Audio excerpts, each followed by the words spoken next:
Bismillahirrahmanirrahim. Assalamualaikum warahmatullahi wabarakatuh. Hamdan lahu azhara fil wujudi nura haqiqatin nabiyyil mahmudi.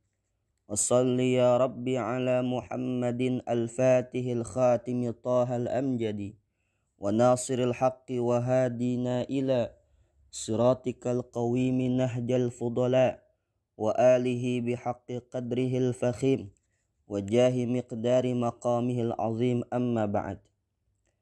Syekh Muhammad Al-Amin bin Fadlullah Al-Muhibbi Al-Hamawi Ad-Dimashqi yang wafat pada tahun 1111 Hijriyah menyebutkan dalam kitab Khulasatul Astar fi A'yan Al-Qarn Al-Hadil Ashar, biografi ulama abad ke-11 Hijriyah, jilid ketiga halaman 159.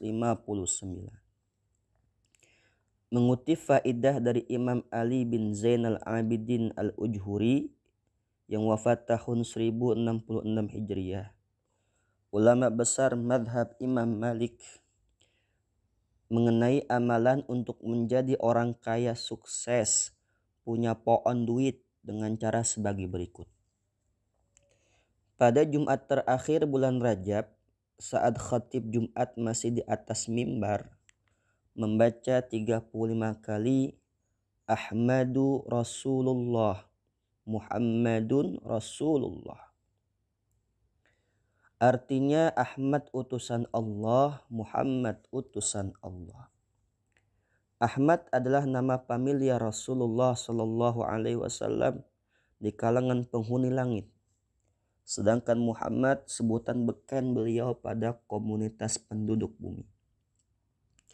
Tentu membacanya tidak dilafazkan dengan suara dan tanpa memutar tasbih, melainkan dibaca di dalam hati sambil melihat ruasan jari-jari tangan kanan dan kiri yang berjumlah 30 ruas, tinggal ditambahkan 5. Lantaran berzikir dengan lisan tidak diperkenankan saat khatib sedang berkhutbah di atas mimbar. Tidak ada amalan yang paling afdal saat khatib berkhutbah, melainkan mendengar khutbah dengan khusyuk. Al-Imam Al-Habib Abdullah bin Alawi Al-Haddad radhiyallahu anhu dalam kitab Risalatul Mu'awanah mengatakan, jadikanlah pesan nasihat yang disampaikan khatib seolah-olah ditujukan khusus buat dirimu. Dalam sumber lain dinyatakan bahwa membaca amalan di atas 35 kali dilakukan saat khatib duduk di antara dua khutbah. Boleh dibaca dengan lisan sambil muter tasbih. Tetapi rasanya terlalu singkat duduk tersebut dan tidak bakal jangkep 35 kali. Mengingat Syekh Muhammad Al-Amin Al-Muhibbi dilahirkan 1061 Hijriyah, yakni 5 tahun sebelum Imam Ali Al-Ujhuri wafat. Jadi riwayat yang beliau kutip dari para guru beliau dari Imam Al-Ujhuri lebih akurat.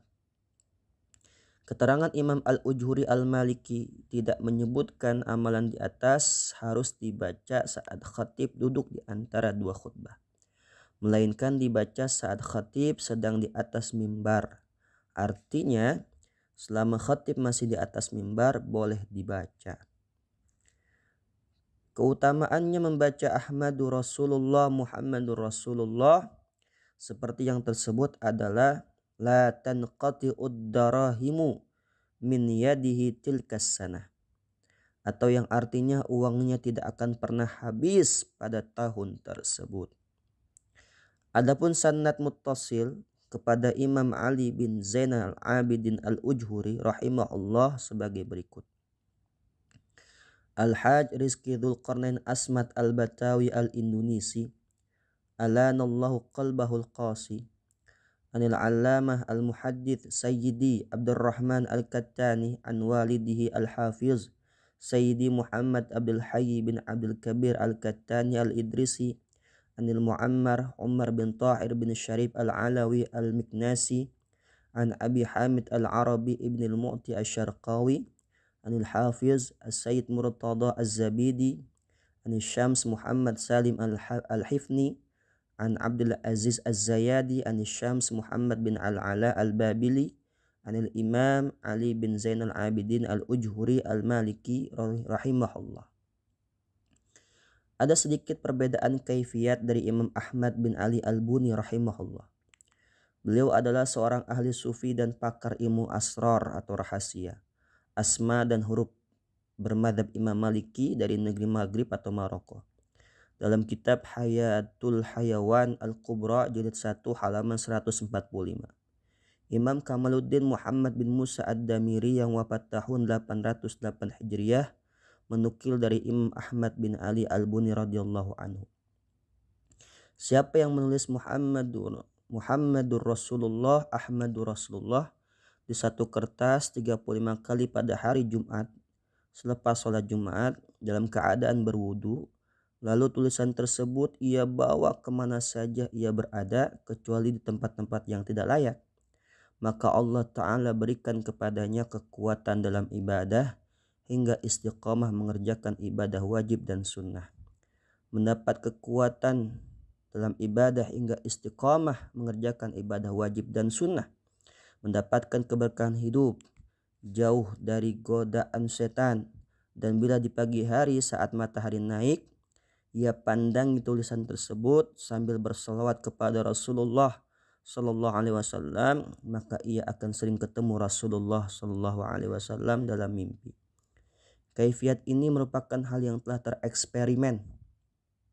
Nah, sanad bersambung kepada Imam Ahmad bin Ali Al-Buni radhiyallahu anhu al-Fakir, guru kita al-Maghfurlah Kiai Rizki Dzulqarnain, riwayatkan sebagai berikut.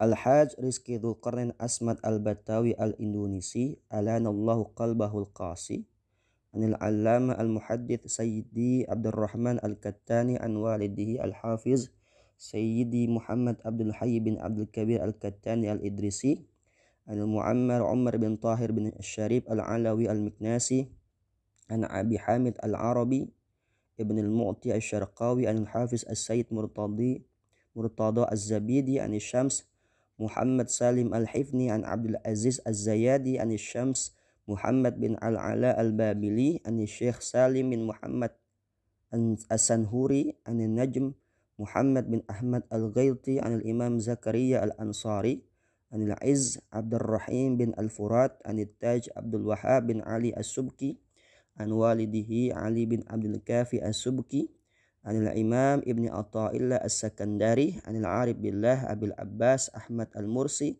an Al-Imam Ahmad bin Ali Al-Buni Al-Maliki radhiyallahu anhu. Jangan lupa bila sudah jadi orang kaya perbanyak sedekah dan membantu kaum du'afa. Bagi yang masih jomblo, segeralah menikah untuk menyempurnakan bagian agama. Jangan sampai kufur nikmat, mudah-mudahan banyak manfaatnya. Assalamualaikum warahmatullahi wabarakatuh.